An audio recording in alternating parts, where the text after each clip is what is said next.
coming up on Mic'd Up. People that succeed just don't even see that failure is a means to stop. It's just a means to move and change. And, Right. Pivot's the popular word, but if it's not even a pivot, it's just adjust, it's assess. Welcome to Mic'd Up. I'm your host, Mike DiCioccio. I'm bringing you inspiring stories and insights from entrepreneurs, award-winning authors, thought leaders, business and mindset coaches, peak performers, entertainers, and other talented individuals who are excited to provide you with the ammo needed to level up and achieve your greatest dreams. All episodes are available on audio and video at mikeduppodcast.com, M-I-K-E-D up podcast.com. Thank you for joining us today. Enjoy the show. Our guest today has 30 plus years of experience working with artists, creatives, and managers, finding great success working with outliers, freethinkers, misfits, and radicals. He coaches high-value team members, and rather than making the square peg fit in the round hole, he helps them find a successful fit no matter their shape. Welcome to the show, the founder and CEO of Apex Leader Growth, my friend and a returning Mic'd Up guest, Anthony Billoni. Mike, thanks so much for having me here. I've been loved following you and seeing all the great guests you've had on and the work that you're doing. Yeah, man. And it's been 2 crazy years already. When I say crazy, since you've been on, it was August of 2020, if anyone's keeping track. And a lot obviously has changed. We're recording this and I have to rethink what month we're in now, June of 2022. And so a lot has changed. And that's why I wanted to have you back on and kind of continue the success of your company. But also, you have some exciting personal news you were sharing with us. I think around that time, you just proposed to is it now your wife? I know with COVID, a lot of weddings and stuff got postponed. Did you guys end up tying the knot over this period of time? Yeah, we did. That does remind me, it was July of 2020 in the midst of COVID that I sort of built a little facade for my wife to find her way back to the place where we first met. It's a long story for another time, but I proposed to her, she accepted, and then we just kept thinking, when is the best place and time? And she's in the wedding and beauty business, so we were front line on all of that. And come last year, I finally said, let's just do this and see where it went. And we started with a plan to just include small, closest family. And once that kind of leaked out to our friends and network, there was no turning back. So we ended up with not giant, but 150 people thereabouts at the Lafayette Hotel in December of 2021. So we're coming up on 6 months. What's your wife's name? Katie Ambrose, and she owns Groom Service, and she's a hair and makeup professional, not only out of her own shop doing private clients' weddings, but she's also one of the lead people on call in the Western New York film and television industry. Yeah, I recognized her because I've seen pictures of you guys and celebrating and, on your wedding and everything. So first of all, cheers to you guys. Cheers to you and Katie, and congratulations. And yeah, I've been to a couple weddings that were during that time. Some I couldn't get invited to, that whole thing where it's only like 40 people. And then I had one wedding, I'm not going to name who it was, but family where they ended up throwing the wedding, but they had to split it into 2 wedding parties. So it seemed like there were 2 weddings going on at the same time, so they can actually meet the numbers and the facility can say, no, we got these groups broken apart, but we were both groups. Our family was on both sides of the building, which was really kind of cool. So you got to get crafty, you got to get creative. You and Katie are both very creative. So that's why I wanted to have you back on the show. I know we talked about an hour the first time. We still ran out of time to cover everything. So between when you were on last, 2020, and today, can you share some of the big wins for Apex Leader Growth? Absolutely. It's been some really nice growth, and slow and steady continues to win the race. It's what I've told my kids their entire life. My brother, Paul, who took over our family business, Colvin Cleaners, one of his favorite statements is get rich slow. I judge richness as a richness of life. You can get paid for what we do, but to me, a quality of life is way more important than, just making a dollar at the end of the day. And everything I do is based on providing the level of service that's promised and really what the client expects, not what I expect to give to the client. I think that's like the platinum rule, which is what would you like me to be doing for you And I continue to keep asking that question. So what's happened since we last talked is I've had several significant client pieces of work within organizations and lots of terrific coaching experiences. The organization work, I did major strategic plan piece for Mount Irenaeus, which is the spiritual center connected to St. Bonaventure University. I did a big piece of board work for the Western New York Library Resource Council, and I'm working on several other pieces of organizational development work. I continue to build a relation with UB School of Management, where I've been a coach on call for them for several courses over the last 5 years. Currently, I'm doing coaching for several women that are part of an innovative piece of work inside the Center for Entrepreneurial Leadership. I've coached students within their EMBA program and within their Center for Leadership and Organizational Excellence Leadership Accelerator. Last spring, I presented at their annual Day of Learning, where I was one of the only non-faculty people that was invited to give a session where I built a whole piece around the importance of emotion approaching problems creatively. And it's something that's kind of taken up my continuous learning efforts over the last year, looking at the neuroscience of emotion. So that's just a piece of some of the things that's been keeping me busy. Oh, by the way, I have become officially certified by a group now under coaching.org and the World Executive Business Leadership Coaching Group, where I'm a certified top-level coach in accelerating coaching excellence program led by two of the leading coaches in the world, David Peterson and David Goldsmith. Bam, right there. Anthony Billoni, man. Awesome updates. Super happy for you. Congrats again at the wedding. Now you get your business going to the next level and a personal moment where you get certified there. I want people to realize they could go to apexleadergrowth.com to learn more about you and your company. But I have a question. Are you serving, I know you serve Western New York, which is where we're from, the Buffalo area. But now that you're in this other organization, or not other organization, but have your certification, is it open to others that you can do some virtual training? Absolutely. In fact, here's what I missed. I have been doing virtual creativity training for researchers in Citigroup Research. And these sessions have all been on Zoom, but the participants live in Great Britain, Asia, and across the US. So, yeah, I've very actively done stuff on Zoom over the whole of COVID and plan on continuing to do that. I've become a pretty active user of the online design board called Mural as a way to visually represent solutions to clients and also visually help people flow through the creative process. So just sitting in front of a screen is one of the key pet reasons people get Zoom fatigue. But again, through my colleagues and always looking for something new and different, we're trying to overcome the screen fatigue by getting people engaged. Also reaching out of the Western New York area, I've joined the international group Vistage as a speaker, and I presented in New York City over Zoom and in Rochester in person. So I'm always looking to bring what I bring, which I feel is, yeah, you're a coach, you're a leadership development. There's thousands of those. I think my unique orientation toward deliberate creativity and now touting helping people fire their imagination as the pathway in is my unique selling point. That's incredible, man. Congratulations. Vistage is huge. That's one of the biggest organizations in your space. So you're playing with the big boys, you're not talking about getting into that level.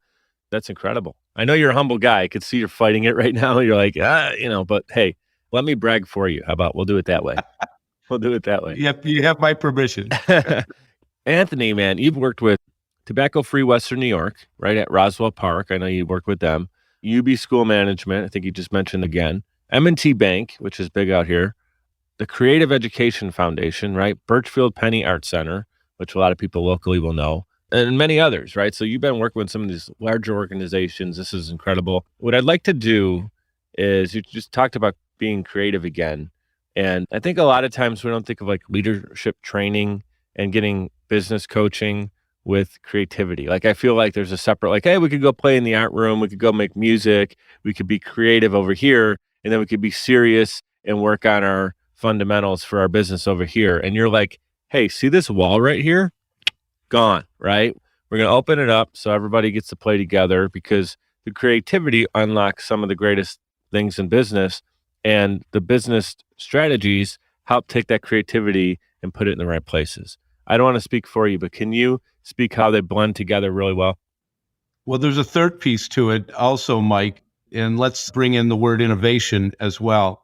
And it's what I noticed in the 20 years that I've been learning about creativity and facilitating and teaching, is that it is this sort of like elusive trait quality that it's here today, not here today.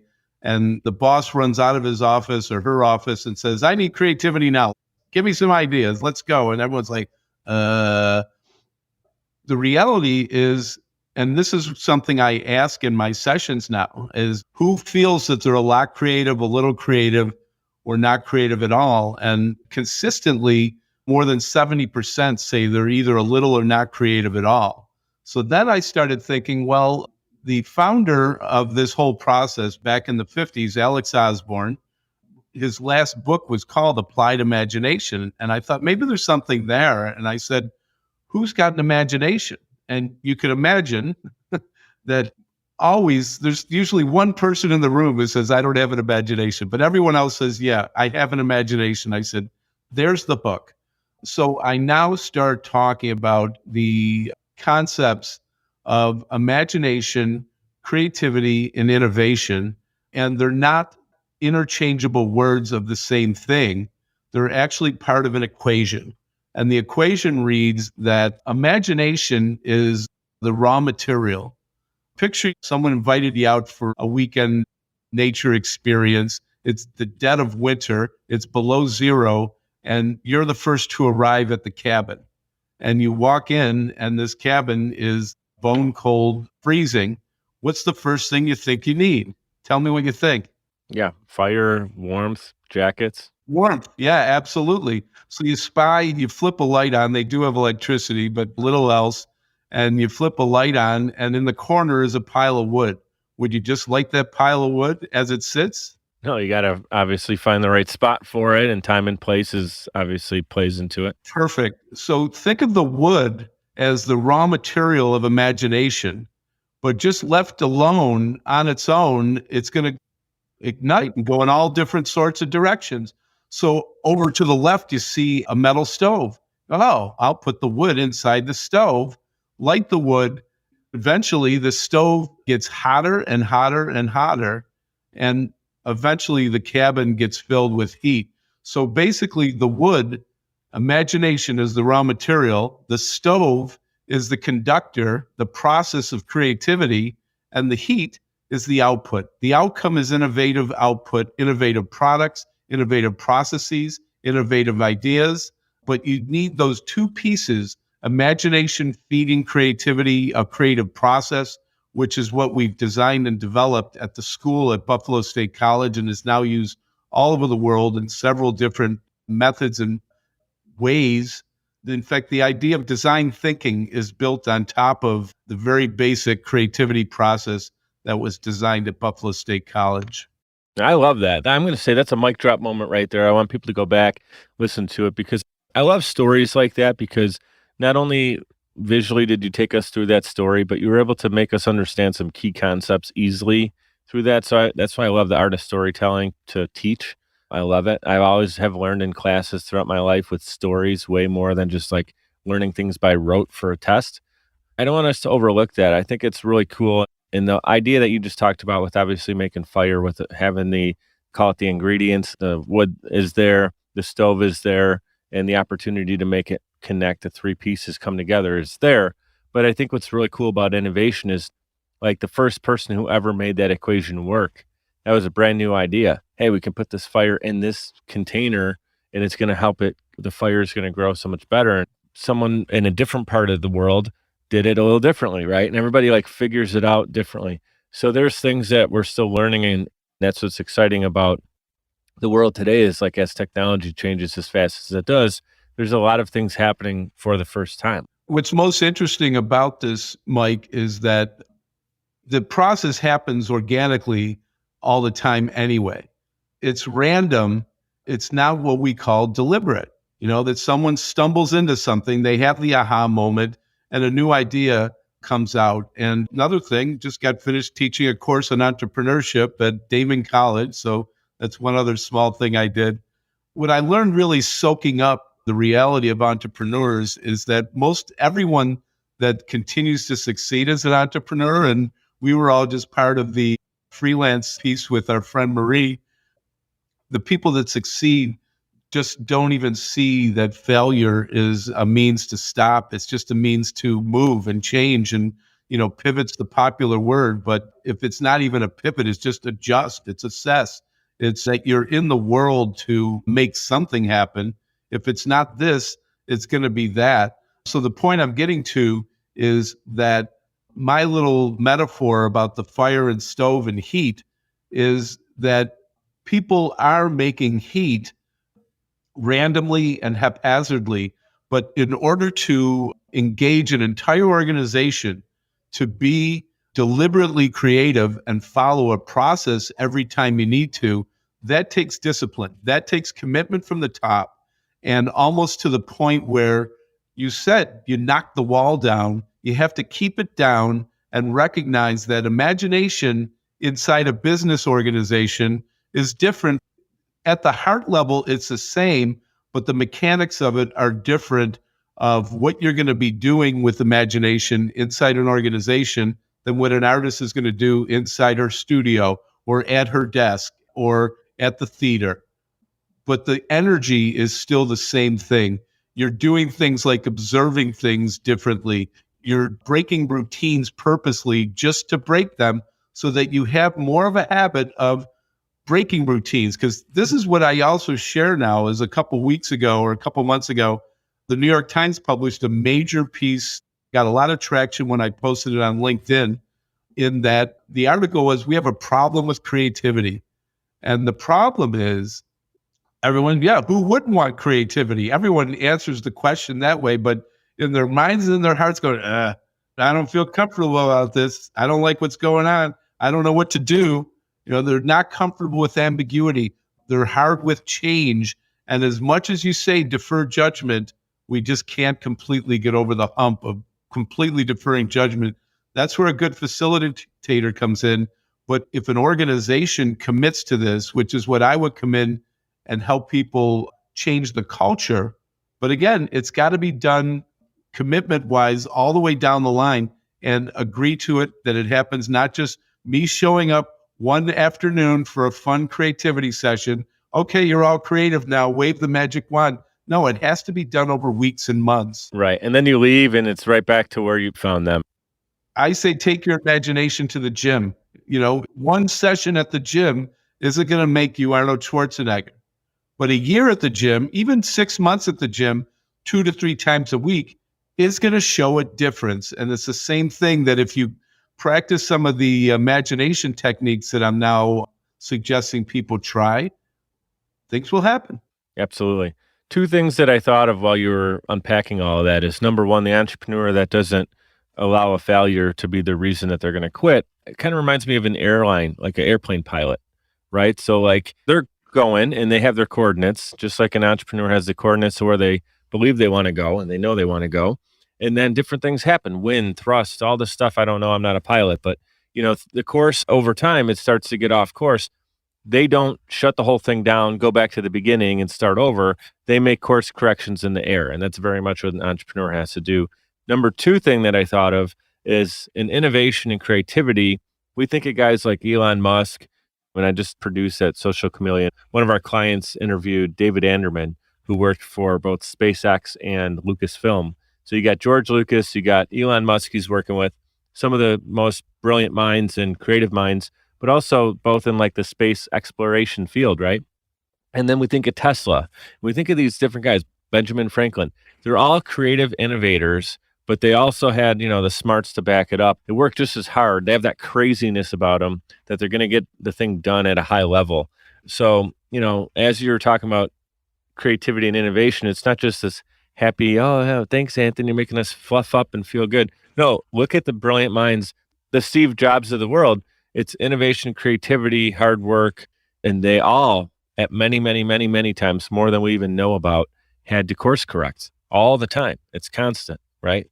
And work the rear end off. Let's keep that going. That's the other piece of my practice that I feel makes me a little different is resilience. And a book that was really important to me is Duckworth's Grit. I think that you unpacked a lot of concepts in the last few seconds, and the Musks and the Teslas and all the others of the world are what we like to call big C creativity. We're all in the world of little c, and that's just incremental changes to make your life better. All that Dr. Sid Parnes, that Alex Osborne's partner, said is, I hope our little process will help you get a few new ahas. And what it really comes down to is, I'm stuck. I don't know what to do. Use creativity, and it doesn't immediately solve your problem. Again, no magic wand, but it makes you unstuck so that you can get back to that point of entrepreneurship of what's the next action I need to take. Yes, and is one of our biggest favorite phrases. The other thing I often say is, what else? What next? When I coach people, and everyone loves to talk about the why, get to the why. I say we should get to the why, but we should, have it in the back of our head, because the next thing you need to do, and this is what a lot of people don't do, is get to the what and the how. That's what I do as a coach is, okay, so you know why you're doing it. So what are you going to do and how are you going to do it? That's the questions you need to keep asking yourself. Yeah, that's really good. I mean, we've really focused a lot on, understanding our why. And I know the Simon Sinek thing, and I do have an appreciation for that, but also the what and the how. Let's not forget about the other ones too, right? Like, we don't just focus on one of them. We have to come back around and say, okay, how are you going to do this? And what the heck, are you going to do it? And then once you know those things, then you can really focus on your why. We are like way behind on getting to the break, and that's because I didn't want to interrupt. This conversation was flowing so well right there. But what we're going to do is take a quick 2-minute timeout. We'll be right back with Anthony Billoni, and we're going to give our sponsors some love. Hey guys, it's Mike. I'd like to give a proper shout out to Navigator Bookkeeping. Look, for a long time, I ran my business without really understanding the full financial picture. I used my gut and my bank account balance to make decisions, which led to some poor choices and constant stress over my business's finances. I knew something needed to change. At the beginning of 2021, I made a decision that helped pave a more clear path for my business. I started working with Navigator Bookkeeping. Since then, my bookkeeping has been handled for me. I now understand the full financial story of my business, making important financial decisions much easier now, and it helps me plan for where my business is going. I highly recommend giving Navigator Bookkeeping an opportunity to help your business. Check them out at navigatingyourbooks.com. Again, that's navigatingyourbooks.com. It's time to know the full financial story of your business. Podcasting is a great way to engage with your audience and stay consistently relevant. The only problem is you don't have the time or desire to produce your own show. You simply want it done for you, and that's where Social Chameleon comes in. All you need to do is press record and upload the files.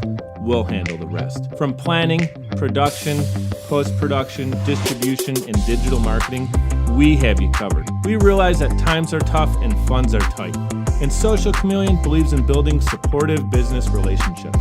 By clicking on the link in this promo, we'll provide you 7 free podcasting tips to get started, as well as a free 30-minute online consultation. This is the perfect opportunity for entrepreneurs, keynote speakers, industry experts, influencers, and anybody who has a personal brand. With Social Chameleon, we help you build a brand that is out of this world. We're ready and waiting, so what are you waiting for? Click on the link to get started today.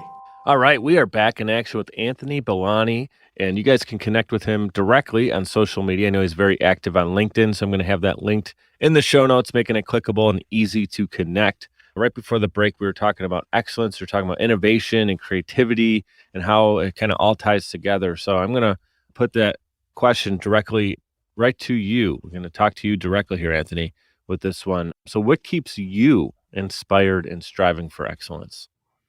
Oh my goodness. Over the last 20 years, I've made a study of task management, and a lot of people talk about time management. I think that's a fallacy. I don't think we have any power to manage time. Time's an imagination concept, man. You know, We manage ourselves to be within the framework of time is really what we're doing. you just nailed it. And how I do that and how I've gotten to that is there's kind of a chain of events and realizations that I did for myself that I lead clients to as needed. Is first thing is identifying core values that drive my life. And then each year I identify the things that I'd like to accomplish in that year with the most important things, which are my family, which includes my wife and kids, my career life, the gifts that I'm destined to bring to others in the world, and also my community life and spiritual life and all the other things. And then that drops into this document that I've created because I haven't found it in other task managers and other things and all these other, there's hundreds of them out there now. And I just made one that basically shows me here's what I'm intending to do in any given month. And then it's a fold out sheet of paper that says, you're going to accomplish this week. You're going to accomplish that this week. And the exercise at the beginning of the month and at the beginning of the week is what always allows me to either make sure I'm getting things done, like Angela Duckworth said, stick with the tough stuff and get it done, but also add the newest things that, what could I try? You say, oh, I want to get to that. I want to get to that. How many times do you put something in your calendar and keep pushing it forward as like, I'll get to that. I'll get to that. This doesn't allow me to leave it on there very long. There's like a self-judge inside me that's a good judge that says, hey, you said you're going to do this. What's stopping you? There's two important questions we use in creativity as an exercise. When someone's stuck, we say, well, why are you doing this? That's a good definition question. And the other one is, what's stopping you? So it's either tactical or heart-based. Like if you don't know the why, you wonder, why am I doing it? So everything I put on the list is well beyond why, and it's really more about what and how. Yeah, that's what fuels your inspiration right there. That's beautiful. Now, this question, so we can learn a little bit more about you and outside of when you're in a leadership conference or, educating people through Vistage or a Zoom call or even a podcast like this one, when you're not doing all that good stuff, right? So let's put it this way. If you retired today and you never had to work, quote unquote, work another day in your life, and let's say you have perfect health until you're 120 years old, how are you spending your days? My wife and I would be, and hopefully bring my kids along, would be traveling the world, going to interesting and exciting places in the various spots in different continents, Asia, Africa, South America, and elsewhere. On my own with other friends, I'd be on a bike riding miles at a time. Just around Memorial Day, we all went down to Lexington, Kentucky for a friend of ours and rode like 150 miles over a couple days. And I then went and visited family in Lancaster, PA, and brought my bike and rode another 40 miles. So I'm always looking for an opportunity to get on my bike. We'll be cycling, traveling, but I would continue to make myself available to help others. I grew up with that as a very strong value in my family. My mom and dad were very connected to their faith and their church and their community. My dad was a lifelong member of the Knights of Columbus, was always a strong volunteer. My brothers and I all learned how to cut clams, helping him at the clam table at all the Knights of Columbus picnics. And my mom was an active volunteer in her church from when she was a teenager all the way up until the day she passed. So they instilled in my brothers and I that service is a good thing. And I would continue to find ways to volunteer. And I'd stay engaged with the arts. I'm a hobby fiction writer. I'd probably spend more time finally writing some of the short stories and novels that are bubbling around in my head. That's probably enough for now. You'd still be putting a lot of great, let's call it, content out into the world. I follow your cycling via Instagram, seeing all the different places that you've been. And I know you've done a lot of it for a good cause too, right? With Roswell, you've been, biking to raise awareness and raise money for these great organizations as well. So you're putting your passion into good use, which is really cool to see. And the travel, yeah, I mean, you named many, many really incredible spots to go visit. So I'm excited to see where you continue to grow. And that's kind of the key word in this whole episode is the growth, right? And I know you're going to do a lot of that stuff even while you're still, working. Because when you do what you love, and this isn't just a soundbite or a make you feel good, but when you truly do what you love, I know guys that are, one of my clients is 80, I think he's turning 81 this year. I have the honor to go to his birthday party down in Florida. It's going to be beautiful. But he just started podcasting at 80 years old. Like he's way retired.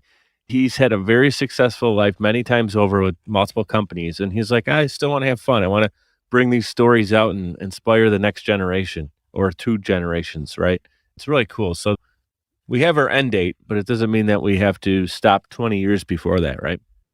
Well, that point's I said there's really only one end date. And then I just stop and let people soak that up for a second. There's really only one quitting time. Yeah, right. You could do whatever you want with your time up until that point. So that gives us a little bit of an understanding about yourself, and I really appreciate you doing that. We have like 1 or 2 more minutes. So if you can put a kind of a bow on the conversation and talk to the entrepreneurs out there, the audience is made up of men and women. It's actually pretty split from the numbers I keep seeing coming in.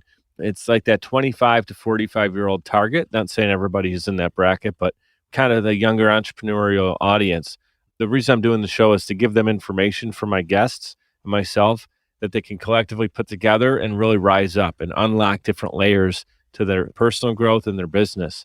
So with knowing that, we want to do one more mic drop moment here and just inspire that audience. Maybe they're at a place where they feel stuck right now and they're trying to get to that next level. What would you like to tell them? Well, let's see if this fits. It's another like fireplace story about imagination. I use this in the entrepreneur class, and I had the entire class look at, the I Spy pages, that book that the kids love, and you got to find things in this Yeah, like page the old full of highlight. stuff. I used to do that at the dentist's office, so like the highlights magazines or whatever it was. Yeah. So it's page full, absolutely full of stuff. So I put this up on the screen, and I said, in a minute, I'm going to really turn it on and have you look at it. And I want you to notice everything that's blue in there. And you'll tell me what you saw. And I put it up for 5 seconds. And when I took it down, everyone's went like, oh my God, 5 seconds. I go, yeah, okay. So now tell me everything you saw that was yellow. And they all go like, oh, so you're really tricking us now. And I go, okay, let's forget that. I'm going to put it back up and let you look at it longer. And I want you to pick 3 things of your own choice and make a sentence out of it. Okay, so I put it up for 30 seconds. Then everybody was able to do things either very literally or very creatively. So one person said, the basketball's next to the tree, next to the key. And another person said, the key unlocks the sandwich that I eat and, the pirate eats and is not hungry. So you got the range of things. And I said, so why did I even do that? And no one had an answer. And I said, so here's what it all means. I said, you go to the market with your entrepreneurial idea thinking your idea is blue, but the market tells you they want yellow. And what do you do about it? Do you just oh, that sucks. That's no good. That's not fair. You find a way to make it yellow. So then you look at the entire landscape, the whole picture, and say, what can I make out of this? And some could make something very literal. Some could make something very creative. And then you see if that fits. Yeah. You know what else I got from that too, Anthony, is the fact that everybody wants like instantaneous early success. So when you gave them 5 seconds to do something, they almost couldn't do anything. And when you gave them 30 seconds, which is not that much more time, what I think I learned from that too is the fact that you can get so much done in 30 seconds. You just have to have the patience and know what it is. And I think the third part of that that's unique to what you were pulling out of it is that, like, if you told someone I'm giving you 30 seconds, their brain starts solving right away and they know what they can get done. But if you said, I'm just going to leave it up and I'm not going to tell you I'm going to take it down, they may only pull 3 things out. But if you say you got 30 seconds, they're going to try to pull as many things out as they can. So our brains really do work differently with the information we're given. It's incredible. I agree. And how does that work? Ask questions. Get in the mode of always asking questions. What I've told my kids from young day when they can understand me is be a detective. Be a detective when you're searching for something, when you're looking for information, when you're trying to solve a problem. One of the first things we do in creativity after we begin to identify what we think the problem might be is we add data to it. What do we know, think, or feel about it? Yeah, that's so good. This is one of my favorite interviews. Again, I knew you're going to come on and deliver. I love talking about creativity, but also the business side of it. And you always connect those really well together. So I got a lot of value out of this. I know we both have to fly here. So I'm going to say this: be great and be grateful. I know you do both of those things really well. And you were a tremendous guest again on Mic'd Up. Thank you so much for your time today. Always great to talk to you, Mike. You have beautiful energy. Thank you, brother. I'd like to give a huge shout out to everyone for tuning in, especially those who listen all the way to the end to hear this message. Seriously, I appreciate you, and my guests do as well. Giving a quick reminder to subscribe to this show. It's completely free and will allow you to receive notifications when new episodes are released. If you'd like to provide a tip as a gift, you can do so via patreon.com/mic'd up. It's spelled MIKED up. Patreon.com/mic'd up. You can give as little as $1 per month or as much as you'd like. Every dollar is greatly appreciated and completely unexpected. Appreciate your reviews and your messages coming in on social as well. Keep them coming. Your feedback is valuable and absolutely means the world to me. You can check out more episodes and content at mic'duppodcast.com. We're powered by Social Chameleon. You can also follow me on Instagram. That's where I'm the most active, and it's at Mike DiCioccio, MIKEDICIOCCIO. Thank you so much for your continued support. You guys know what to do. Be great and be grateful.